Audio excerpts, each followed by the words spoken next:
Ladies and gentlemen, we are here for a very special television event. It is a town hall that brings us to the IIT Madras campus in Chennai. We are going to meet a very special personality, of course, and with us we have students from several educational institutions here in the city, engineering students who definitely want to hear what this gentleman has to say.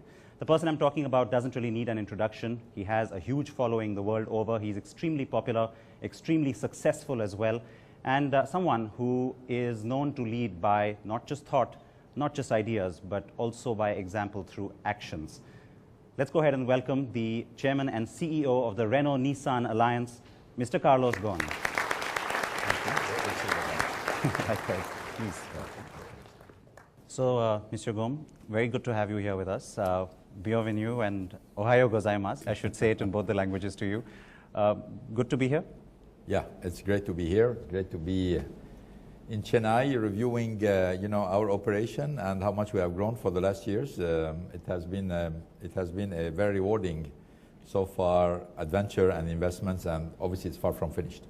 And you have lots of announcements that you brought with you this time around. Last time you were here, in fact, at the IIT Madras campus, we were celebrating the start of operations at the Renault-Nissan Alliance plant. Yeah. A lot has happened since then. Oh, I mean, this start of operation, today I've been told by my team we're going to be reaching more than 400,000 car capacity by the end of this year. So we were just putting the first stone. Now we are getting on a yearly basis more than 400,000 cars assembled here.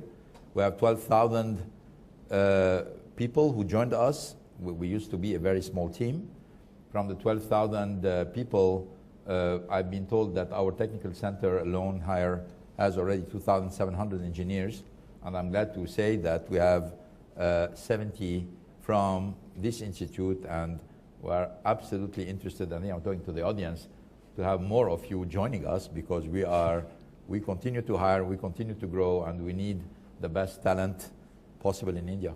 All right, so that's the best pitch you could have ever heard, right? Direct pitch, direct pitch. And very reassuring as well. Yeah.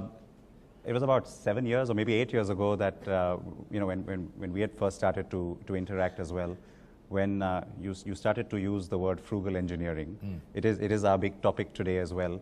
And you sort of lived that phrase. I mean, you've actually shown us what it means, and especially in this part of the world. Yeah. Well, we said from the beginning, I don't know, we said it 7 or 8 years ago, but anyway, my intention was to say we're coming to India, we want to contribute to the development of the car markets in India. But it's not only about bringing technology and bringing cars and bringing what Nissan has the best to give and what Renault has the best to give. It's also learning from India, is doing with Indian, is using Indian creativity and Indian innovation and Indian mindset, not only to enrich our own offer and our own work in India, but also using it for the rest of the world. We don't take it as a market by itself, which is very important, but also as a hub where we develop technology, we develop approaches, we develop products, using particularly, which in my opinion, where Indian mind is second to none in the world, which is what I call the frugal planning, the frugal product planning, the frugal engineering.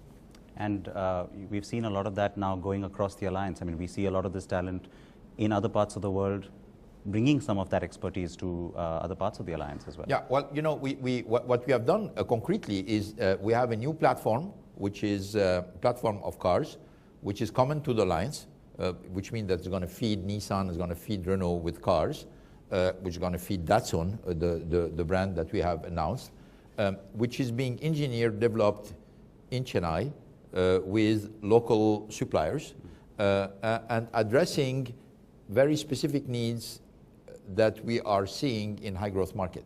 That's what we're doing here, which means, so it's not only about bringing new cars to India and making sure that our engineering is localizing the car and making sure that we find the right suppliers and solving quality problems and making sure we have the right specification which are dear to the Indian consumer, but it's also building from scratch new products, new concepts, not only for the Indian market, but for the high growth markets.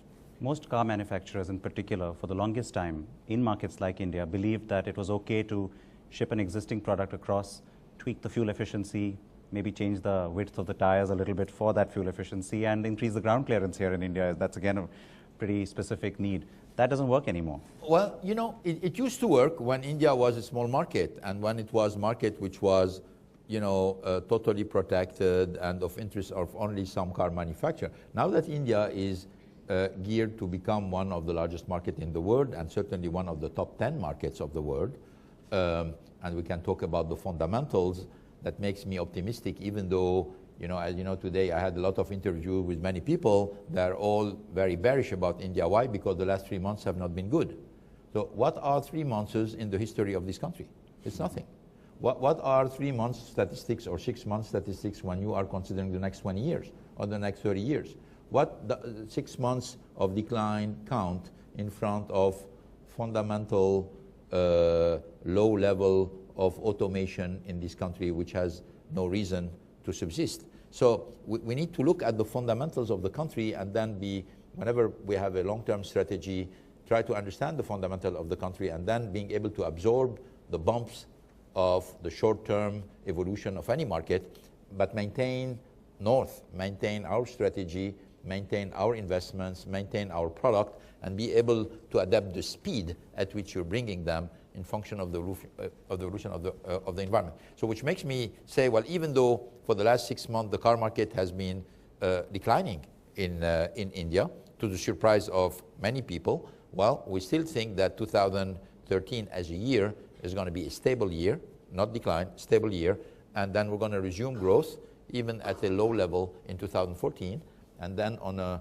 long-term base, India is going to see a growth more near 5 to 6% a year than anything else.